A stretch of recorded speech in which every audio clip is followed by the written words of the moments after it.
The most powerful man in the ancient world once almost burned a page of his own journal, not because the words were dangerous to the empire, because the words were dangerous to the version of himself he wanted people to believe in. You have felt this same hesitation. The moment right before you admit, even to yourself, that you trusted the wrong person for far too long. The moment where saying it out loud, even silently, feels like losing something you can't get back. You are not weak for hesitating. You are simply standing exactly where he once stood.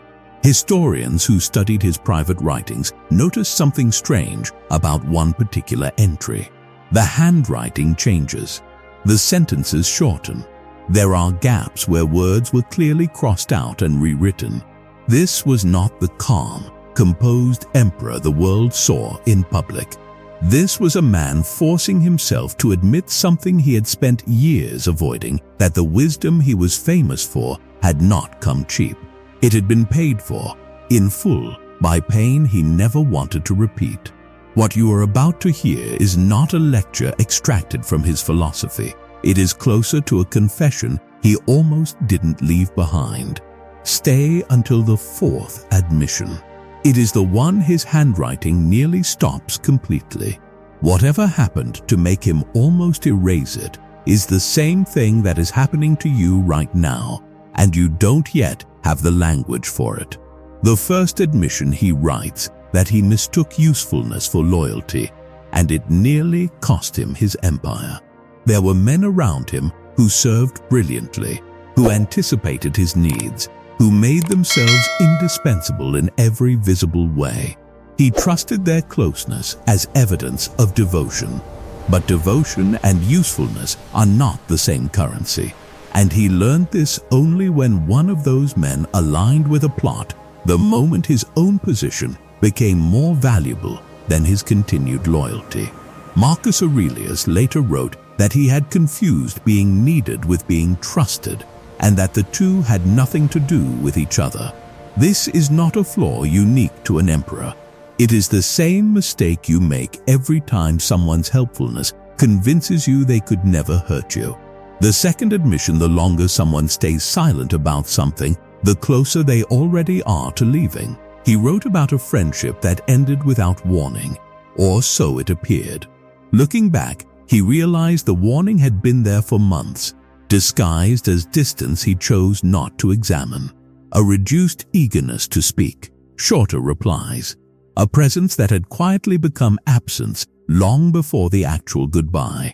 Marcus Aurelius came to believe that abrupt endings are almost never abrupt. They are simply the moment you finally notice what had already been happening. This is not something you failed to catch. It is something you were not yet willing to read. The third admission, and this is where the ink on the page grows heavier, the words pressed harder into the parchment. He admits that the people who warned him the loudest about someone were rarely believed until he experienced the betrayal directly himself. Friends had told him. Advisors had told him. He had heard the same warning from multiple directions and dismissed all of it as jealousy, misunderstanding, or exaggeration. It was only after he personally lived through the exact deception he had been warned about that the truth became real to him. He wrote that second-hand wisdom evaporates on contact with affection, and only first-hand pain seems to survive. This is why you didn't listen either. Not because you are foolish, because belief built on someone else's pain has never been strong enough to outlast your own hope. The fourth admission, and here, is where the handwriting nearly stops. He confesses that he stayed silent about a deep betrayal for far longer than he should have, and that the silence did not protect him. It slowly began to convince the person responsible that what they had done was acceptable. This is the entry where you can almost feel him forcing himself to keep writing. He admits that his restraint, the very quality he was praised for, became a kind of invisible permission. The betrayer mistook his composure for forgiveness, his silence for acceptance, and grew bolder, because nothing had ever stopped them. Marcus Aurelius wrote, in words historians believe he nearly struck through entirely, that dignity without consequence can be misread as weakness by those who were never going to respect boundaries they couldn't see. This is not a flaw in your patience. It is proof that patience alone was never the full answer. The fifth admission, he writes, that forgiving too quickly, before fully understanding what happened, cost him the one thing forgiveness was supposed to protect, his own clarity. He had wanted, more than anything, to move past the betrayal quickly, to be the kind of man who didn't carry grudges, who rose above pettiness, who forgave swiftly because that felt like strength. But he later admitted that this rush to forgive had erased lessons he badly needed. He had skipped the reflection in favor of the relief and paid for that shortcut with the same mistake returning in a different disguise years later.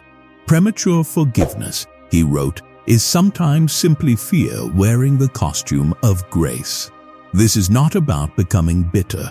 It is about understanding that forgiveness without reflection protects no one, least of all you.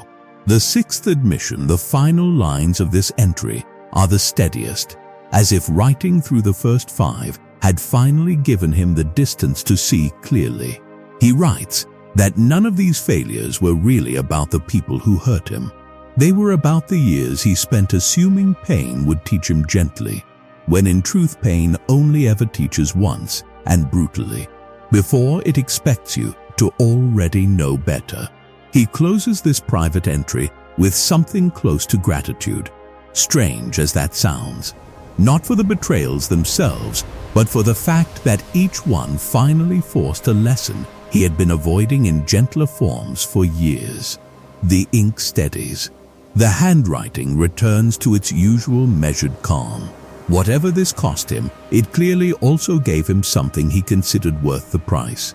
All six of these admissions, taken together, point to a single mechanism beneath every one of them. Pain is not cruelty. Pain is efficiency. The human mind resists changing its beliefs through comfort, because comfort requires nothing from you, but a wound demands attention. It forces the lesson to register at a depth that warnings, advice, and second-hand wisdom can never reach. Marcus Aurelius did not become wise because he avoided these experiences. He became wise because he stopped needing them to repeat.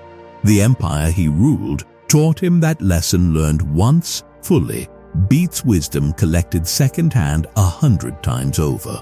So take what his confession gives you.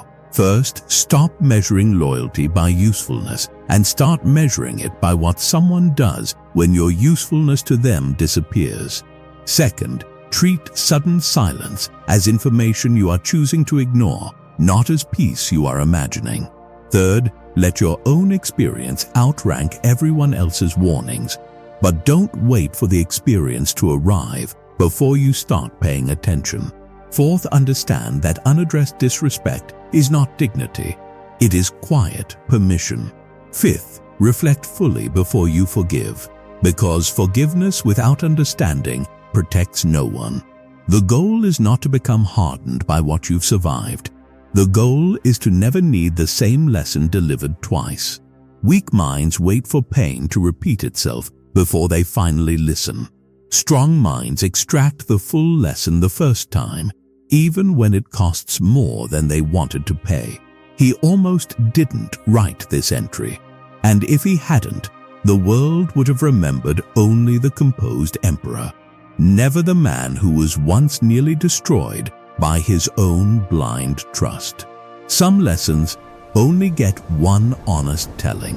Some confessions only happen once, in ink, late at night, when no one else is watching. And the version of you who finally stops needing the lesson repeated is the only version strong enough to carry what comes next. If this reached something true in you, subscribe to Ancient Mindset. This channel exists for people who want more than quotes pulled from textbooks, people who want the private, unfiltered side of Stoic philosophy, dark psychology, betrayal, self-discipline, and the brutal lessons history's most disciplined minds had to learn the hard way too.